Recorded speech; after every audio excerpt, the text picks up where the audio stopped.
আমি যদি বাহাত হই, শওকত আমার ডান হাত, এটা মাথায় রাখবেন। আমি ইচ্ছা করে ক্যানিং থেকে শওকতকে নিয়ে এসেছি।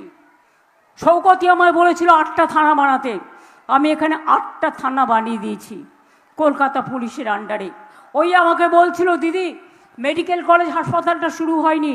আমি বললাম, ওরে যাকে টেন্ডার দেওয়া হয়েছে সে করেনি, এখন ইসলামিয়া হসপিটাল প্রস্তাব পাঠিয়েছে, ওটা আমরা করে দেব। এবং বানতলা থেকে শুরু করে টোটাল ভাঙর পর্যন্ত শুরু করে, মনে রাখবেন ক্যানিং স্টেডিয়াম থেকে শুরু করে বাদবাকি যা আপনাদের দরকার আমি করে দেব। কিন্তু কথা দিতে হবে, শওকতকে আপনারা ভাঙরে জেতাবেন।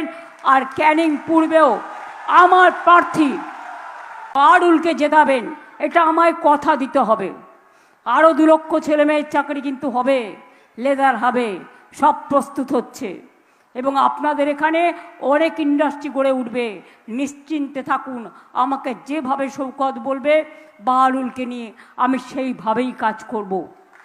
ওকে আমি খুব ভালোবাসি, ওকে খুন করতে চায় ওরা, ওর সিকিউরিটি তুলে নিতে চায় বিজেপিকে বলে।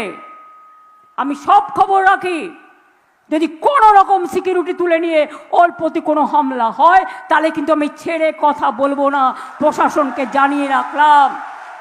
বিজেপির নিজের হিম্মত নেই, আমাকে লড়তে পারে না, ওরা শওকত মোল্লার সাথে ঝগড়া করে মরছে। আর ওই নেতাগুলো বহিরাগতদের সাথে হাত মিলিয়েছে, আমাকে লড়বার ক্ষমতা নেই, ওরা শওকতকে লড়াই করছে। আমি যদি বাহাত হই, শওকত আমার ডান হাত, এটা মাথায় রাখবেন। এদের ওপর কোনো অত্যাচার আসলে আমি ছাড়বো না।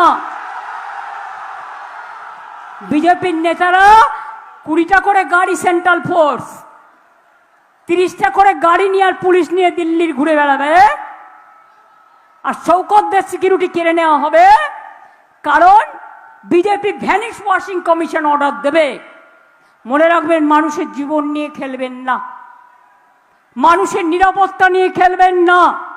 আমার সিকিউরিটি তুলে নিন, যদি সেরকম হয় আমি আমার সিকিউরিটি তুলে নিয়ে আমি শওকতকে দিয়ে দেবো, দেখি আপনারা কি করতে পারেন। আমার সিকিউরিটির দরকার নেই, আমি এসব গুন্ডা টুন্ডাকে ভয় পাই না। আর আমাকে বোম মেরেও কিছু করা যাবে না, আর বন্দুক মেরেও কিছু করা যাবে না। জন্মেছি একদিন, মৃত্যু একদিন হবে। বাট বিজেপিকে আমি দেখে ছাড়বো, এদের আমি ছাড়বো না।